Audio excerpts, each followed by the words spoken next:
প্ৰিয় কৃষক বন্ধুসকল, মই আজি আপোনালোকৰ সন্মুখত এটা নতুন ভিডিঅ' দিম বুলি ওলাইছোঁ। এই ভিডিঅ'টো প্ৰস্তুত কৰাৰ আগতে মই আপোনালোকক মোৰ পৰিচয়টো দাঙি ধৰোঁ। মোৰ নাম শ্ৰী খগেন নাথ। মই মৰিগাঁও জিলাৰ জালুগুটি পঞ্চায়তৰ মাছখোৱা গাঁৱৰ হয়। মই বহু বছৰ হ'ল এই কৃষিৰ লগতেই মই জড়িত থকা। আৰু আমাৰ কৃষক বন্ধুসকলে যিবিলাকত কৃষিৰ পৰামৰ্শ দি ভিডিঅ' কৰে সেইবিলাকো মই চাইছোঁ। মই বহু ক্ষুদ্ৰ খেতিয়ক। মই কোনো খেতি মই বিঘা বা এনেকৈ সৰহনীয়কৈ নকৰোঁ। মই নিজেই 2-4 বস্তু কৰোঁ, কাৰণ প্ৰতিটো বস্তুৱেই মই কৰোঁ। এতিয়া আজি তেখেতসকলৰ যিবিলাক ভিডিঅ' চাই মোৰ যথেষ্ট অভিজ্ঞতা হৈছে। মই তেখেতসকলক ফ্ল' কৰিছোঁ। আজিও মই আপোনালোকৰ ওচৰত মোৰ অভিজ্ঞতাৰ পৰা আপোনালোকক মই এটা ভিডিঅ' দেখুৱাম বুলি ভাবিছোঁ। মই এতিয়া তিয়ঁহ আৰু উৰহী আগতীয়াকৈ কৰিম বুলি পেলাই মই মনস্থ কৰিছোঁ।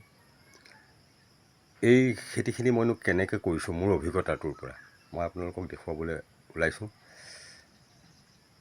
নাজানো ইয়াৰ পৰা আপোনালোকে কি লাভালাভ হয়, সেইটো আপোনালোকৰ ওপৰত থাকিব। আৰু ভিডিঅ'টো আপোনালোকে চাব আৰু চাই মোক আপোনালোকৰ আশীৰ্বাদ দিব, যেন মই আগলৈও আপোনালোকক মোৰ এই অভিজ্ঞতাসমূহ দেখুৱাই যাব পাৰোঁ। পোনপ্ৰথমবাৰৰ বাবে মই তিয়ঁহ কৰিছোঁ। এই তিয়ঁহ কৰিব ওলাইছোঁ। আপোনাৰ মই এই তিয়ঁহৰ খেতিটো গ্লাছত মই পুলিটো জৰাইছোঁ।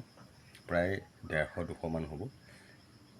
গ্লাছত জৰাইছোঁ এইটোৰ কাৰণেই যে থলিত দিলে এতিয়া বৰষুণৰ সময়, এতিয়া আপোনাৰ পুলিটো গজি উঠাওঁতেই বালি মাহী বুলি কোৱা এটা মানে বৰষুণৰ পৰা যিটো মানে ওপৰলৈ উঠি আহে সেইটোৱে কিছু নষ্ট কৰে। তাৰ উপৰিও সৰু সৰু কীট পতংগবোৰে আপোনাৰ কোঁহটো খাই দিব বিচাৰে। গতিকে মই আপোনাৰ ইয়াতেই মানে পুলিটো মই জৰাই লৈ ইয়াতে যথেষ্ট যেতিয়া 4-5 ইঞ্চিমান হৈ যায় মই তেতিয়া আপোনাৰ থলিত লৈ যাম।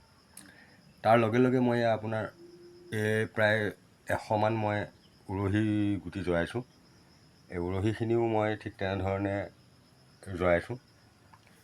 এই উৰহীখিনি এতিয়া যদি মই হেৰি কৰোঁ তেতিয়াহ'লে আপোনাৰ মই ভাবোঁ যদি এইটো অপকাৰ নহয় তেতিয়াহ'লে মই সঠিক টাইমত উলিয়াই মই এটা উপযুক্ত মূল্য পাম বুলি মই ভাবিছোঁ। এতিয়া কথা হ'ল কি, আমি এই বস্তুটো গ্লাছত যে ভৰাই আমি কৰোঁ, ইয়াৰ কেনেকৈ কৰিব লাগে মই আপোনালোকক কৈছোঁ আৰু মই কৰিছোঁ। মই গোবৰৰ যিটো শেষ অংশ মাটি বুলি কোৱা হয়, গোবৰৰ শেষ অংশ মাটিটো সেইটো বঢ়িয়াকৈ ৰ'দত শুকুৱাই লৈ চালনীয়ে চালি জাবৰ জোঁথৰবিলাক আঁতৰাই মই গ্লাছত ভৰাইছোঁ।